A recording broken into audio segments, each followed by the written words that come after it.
संकटा माता की कथा। एक समय की बात है। एक गांव में बूढ़ी औरत रहती थी। उसका एक ही बेटा था जिसका नाम रामलाल था। ये लोग बहुत गरीब थे और इनके घर में अन्न और धन की बहुत कमी थी। पैसे कमाने के लिए रामलाल परदेश चला गया। बुढ़िया अपने पुत्र के परदेश जाने के बाद बहुत चिंतित और दुखी रहने लगी, क्योंकि उसकी बहू उसे रोज खरी खोटी सुनाया करती थी। घर के बाहर कुएं पर बैठकर वह रोज रोया करती थी। बुढ़िया का रोज का यही काम था। एक दिन कुएं में से देवी निकली और उसने बुढ़िया से पूछा, माँ, तुम इस तरह रोज बैठकर क्यों रोती हो? तुम्हें किस बात का कष्ट है? तुम मुझे अपना दुख बताओ, मैं तुम्हारे दुख दूर करने का प्रयास करूंगी। बुढ़िया ने उस देवी के प्रश्न का कोई उत्तर नहीं दिया और रोती ही जा रही थी। देवी बार बार वही प्रश्न दोहराए जा रही थी। वह बुढ़िया उसके बार बार पूछने पर झुंझला उठी और बोली, तुम मुझे बार बार ऐसा क्यों पूछ रही हो? क्या सचमुच ही तुम मेरा दुख जानकर उसे दूर कर दोगी? बुढ़िया के बात सुनकर देवी ने कहा, मैं अवश्य ही तुम्हारे कष्टों को दूर करने का प्रयास करूंगी। तब बुढ़िया ने कहा, मेरा बेटा पैसे कमाने परदेश चला गया है और मेरी बहू मुझे बहुत बुरा भला कहती रहती है। यही मेरे दुख का कारण है। बुढ़िया की बात सुनकर देवी ने कहा, यहाँ के जंगल में संकटा माता रहती है। तुम अपना दुख उनको सुनाकर कष्ट से छुटकारा पाने के लिए प्रार्थना करो। माता बहुत दयालु है। वे दुखी लोगों के प्रति बहुत सहानुभूति रखती है। वह माता निर्धनों को धनवान, निसंतानों को संतान, निर्बल को बलवान और अभागों को भाग्यवान बनाती है। इसके अलावा जो भी मनोकामना हो वह सभी को पूरा करती है। देवी की ऐसी बातें सुनकर वह बुढ़िया संकटा माता के पास गई और उनके चरणों पर गिरकर विलाप करने लगी। संकटा माता ने बड़े ही प्यार से बुढ़िया से पूछा, हे माता, तुम किस वजह से बार बार रोती रहती हो? बुढ़िया ने कहा, हे माता, आप तो सब कुछ जानती हो, आपसे तो कुछ भी छिपा नहीं है। आप मेरे दुख को दूर करने का आश्वासन दे तो मैं अपनी दुखद गाथा आपको सुनाऊं। संकटा माता ने कहा, मुझे पहले अपना दुख बताओ। दुखियों का दुख दूर करना ही तो मेरा काम है। संकटा माता के ऐसा कहने पर बुढ़िया ने कहा, हे माता, मेरा बेटा पैसे कमाने परदेश चला गया है। उसके घर में ना रहने से मेरी बहू मुझे तरह तरह की बातें सुनाया करती है। उसकी बातें मुझसे सहन नहीं होती। इसी कारण परेशान होकर मैं बार बार रोया करती हूँ। बुढ़िया की दर्द भरी कथा सुनकर संकटा माता ने कहा, तुम घर जाकर मेरी पूजा करो, इससे तुम्हारा लड़का सकुशल घर वापस आ जाएगा। मेरी पूजा के दिन सुहागन स्त्रियों को आमंत्रित कर उन्हें भोजन कराना। ऐसा करने से तुम्हारा लड़का अवश्य ही तुम्हारे पास आ जाएगा। संकटा माता के कहे अनुसार उस बुढ़िया ने मनौती मांगकर पूजा की और सुहागिन स्त्रियों को भोजन के लिए आमंत्रित किया। परंतु विचित्र बात यह हुई, जब बुढ़िया ने स्त्रियों के लिए लड्डू बनाने शुरू किए तो उससे 7 की जगह 8 लड्डू बन गए। इस बात से बुढ़िया बहुत ही असमंजस में पड़ गई। उसी समय संकटा माता एक वृद्ध स्त्री के रूप में बुढ़िया के सामने प्रकट हुई और बुढ़िया से पूछा, क्यों बुढ़िया, आज तुम्हारे यहाँ कोई उत्सव है क्या? यह सुनकर बुढ़िया बोली, आज मैंने संकटा माता की पूजा की है और सुहागिन स्त्रियों को भोजन के लिए आमंत्रित किया है, किंतु जब गिनकर 7 लड्डू बनाए तो वे लड्डू अपने आप ही 8 बन गए हैं। मैं इसी बात से चिंता में पड़ गई हूँ। बुढ़िया की बात सुनकर संकटा माता ने कहा, क्या तुमने किसी बुढ़िया को भी आमंत्रित किया है? बुढ़िया कहने लगी, नहीं, मैंने ऐसा नहीं किया, परंतु तुम कौन हो?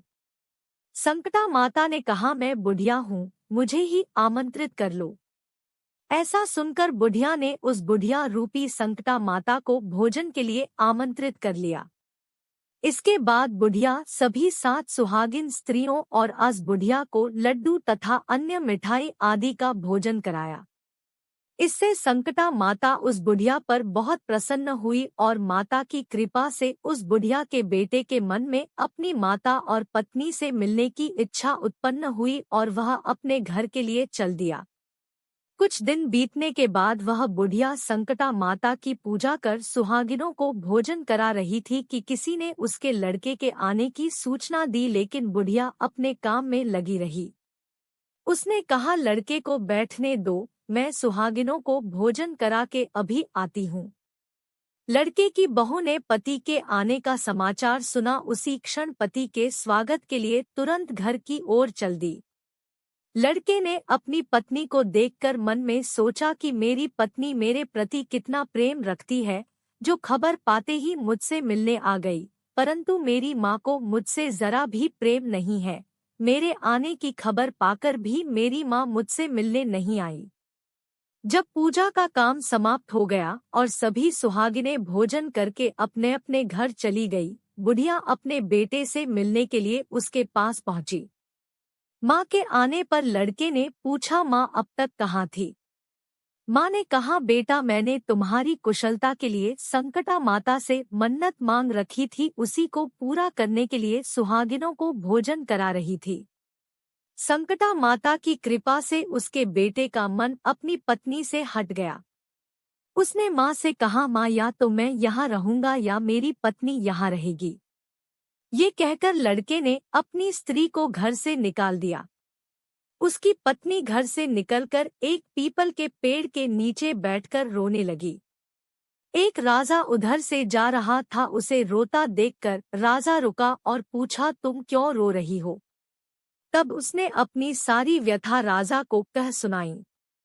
राजा ने कहा, आज से तुम मेरी धर्म बहन हो, इसीलिए रो मत, मैं तुम्हारे सभी कष्टों को दूर करने का प्रयास करूंगा।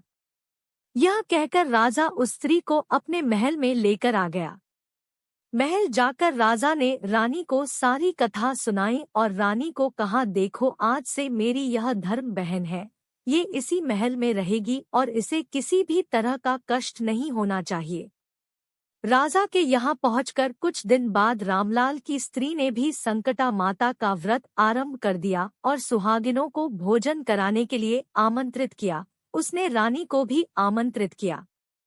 जब सभी सुहागिनें लड्डू खाने लगी तो रानी ने कहा, मुझे तो रबड़ी, मलाई और स्वादिष्ट मिष्ठान ही हजम होते हैं, यह पत्थर समान लड्डू कैसे हजम होंगे?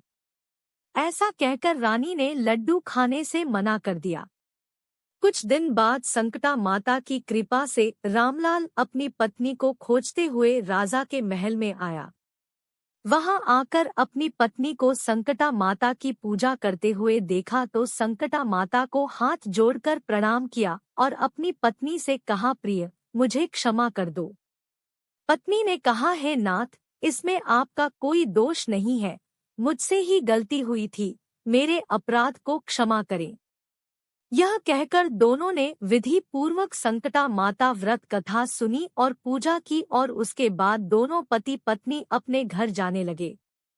जाते समय रामलाल की स्त्री ने राजा से कहा, जब मुझ पर दोहक पड़ा था तो आपने धर्म बहन बनाकर मुझे आश्रय दिया था।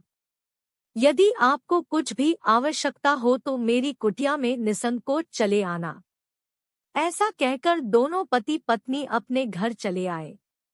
पर संकटा माता के प्रसाद का निरादर करने के कारण रानी पर भारी संकट आ पड़ा। रामलाल की बहू के जाते ही उनका राजपाट नष्ट हो गया। ऐसी विपत्ति में पड़कर रानी ने राजा से कहा, ना मालूम वह तुम्हारी धर्म बहन कैसी थी, उसके यहाँ से जाते ही सब कुछ नष्ट हो गया। तब राजा रानी दोनों ही अपनी धर्म बहन के घर गए।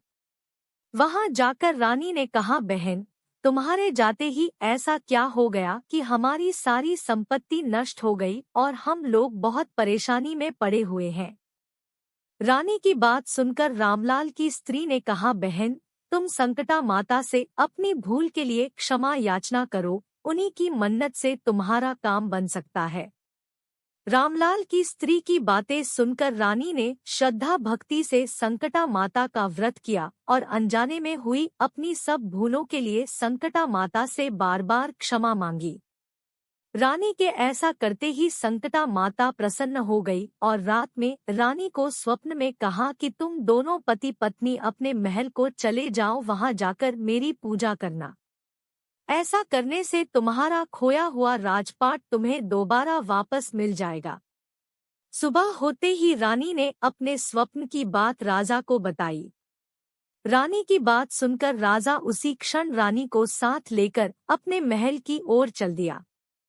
महल में आने के बाद राजा रानी ने संकटा माता के कहे अनुसार पूर्ण भक्ति भाव से माता संकटा की पूजा की और सुहागिनों को भोजन कराया।